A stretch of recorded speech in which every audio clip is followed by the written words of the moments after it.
Would you believe me if I said that some people are literally paid to sniff armpits? These people are called odor testers. They're paid to tell you if your deodorant is shit or not. I feel like you'd have to be a freak to do this job, a real pit-obsessed man. What if you had to smell the pits of some fat fuck whose pits are literally Tartarus? The gates of hell are opening and you have to dive in nose first just to see if the product works. But apparently in the US, they're paid almost 6 digits a year and you usually only smell women's pits, so count me in. Today we're ranking the weirdest jobs in the world based on how cool they are. Ever wondered who writes your fortunes and fortune cookies? Is it God? Well, if it is, he's greedy as shit because on top of being the most powerful being in the universe, he gets paid $36 an hour. If I were a fortune cookie writer, I would probably just write things like your mother is a whore or your family will perish in 14 days, send money to this account or else, I know where you live. I think that would be a lot of fun actually. Face feelers are similar to odor testers. They test out skincare products, but I think it's a bit weird to just touch someone else's face for a job. If someone touched my face randomly, I'd just be like, "Get your fucking hands off me!" So yeah, not my type of job. Human statues usually have every part of their body painted. There's so much dedication to the craft that in a way, it's quite beautiful. I've mastered the ability of standing so incredibly still. Then again, being a human statue, you have to deal with not laughing at shit like biggest dickus or will yourself to pretend you're made of steel when someone is tickling you. It's not a job I would personally do for more than a day because what if I gotta scratch my nose or gel kit? Meet Andy Ball. Andy is a scuba instructor on the regular with a wife and kids. But he has a side gig as an underwater pizza delivery guy. He brings pizzas to an underwater hotel on the regular using a seal-tight suitcase. It's fucking sick, but I imagine there aren't many underwater hotels, so it probably gets boring after a while. What is it like to live in the shoes of a corn director? Do they VOD review the footage and do different takes? Do they go all like, yes, that's the angle, this is the shot, amazing take, that's a wrap, like normal directors? Do they provide water for their star actors? Does this line of work have insurance? Does the crew get free lunch and snacks? Does the hub have a red carpet event for the top stars of the year? If so, can I attend? I just have so many questions. I can't get a read on hotline operators. Do you think that because of their job, they're more likely or less likely to off themselves? Because when you think about it, right, do they allow the negativity to get to them or do they have a stronger will to live? There's got to be training for this. The question is, are they paid enough? Not enough for the lives they save, I fear. Odor testers are paid more. Your best friend or spouse may cry for you at your funeral, but they sure as shit aren't crying as much as a professional mourner. Professional mourners will act like you've been inseparable your entire life. They know sides of you that not even your significant other does. Someone asks you how you knew the deceased and memories that don't exist are suddenly there, like how you two met when you shat yourself on a bus in 7th grade, how your crush barfed when you said you liked her, or that time you dropped the soap in prison. Good times. You could put advanced public crying on your resume. Could be a good side gig for failed actors. Watching my dog eat her food with such joy makes me ask, what does it taste like? That's where dog food testers come in. But contrary to popular belief, dog food testers aren't required to consume the dog food. Their job is to evaluate the nutritional value of the food and come up with new ways to enhance flavor without sacrificing nutrition. Yes, they have to taste the food, but they usually spit it back out. So fuck it, why not? If you've ever subscribed to an OnlyFans, not that I have, you may encounter a chat function that allows you to talk to the model.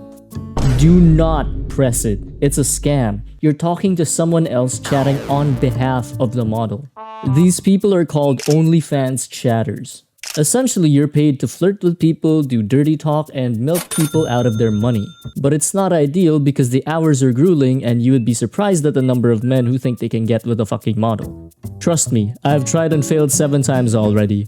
Speaking of milking, farmers aren't the only ones who milk animals. We also have snake venom collectors, who are paid to milk poison from snakes and label them. They do this so that scientists can whip up antidotes and do other medical research.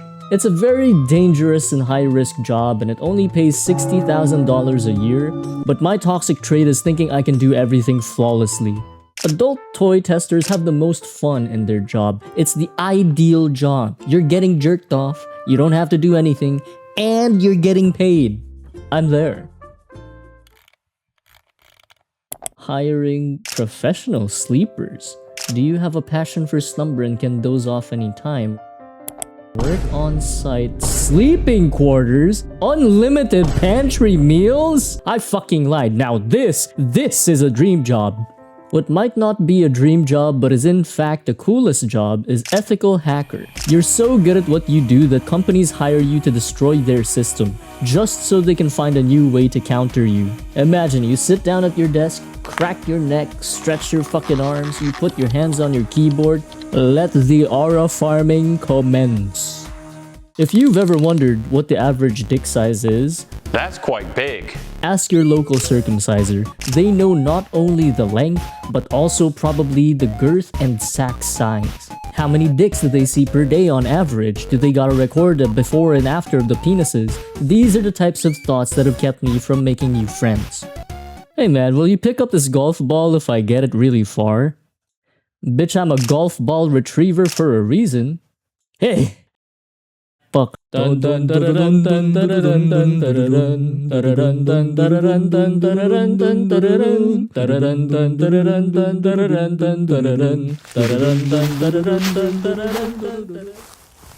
I got your ball back, man. All my life, I've waited for this moment. I hope you enjoyed that stupid fucking skit. You know, I got offered to have sex with a hot girl in exchange for promoting some kind of show. Of course, I declined because I have strong willpower and a clean conscience. But you wanna know what's not clean? This show called Dirty Jobs, where some dude just takes on the oddest jobs possible. From roadkill collector to high-rise window cleaner to deer urine farmer, he's done it all. Now on season 10. Segue. Did you know that iceberg mover is an actual job? Whenever there are hazardous icebergs in the way of shipping routes, the iceberg mover is commissioned to take the iceberg and push it somewhere else! Yeah, fuck it, why not? I'm always open to new experiences. Sounds in video games and movies aren't real. By that I mean the sound of footsteps in snow is actually footsteps on coal, and horses running are just fucking plungers. The industry is lying to you. They are lying to us all.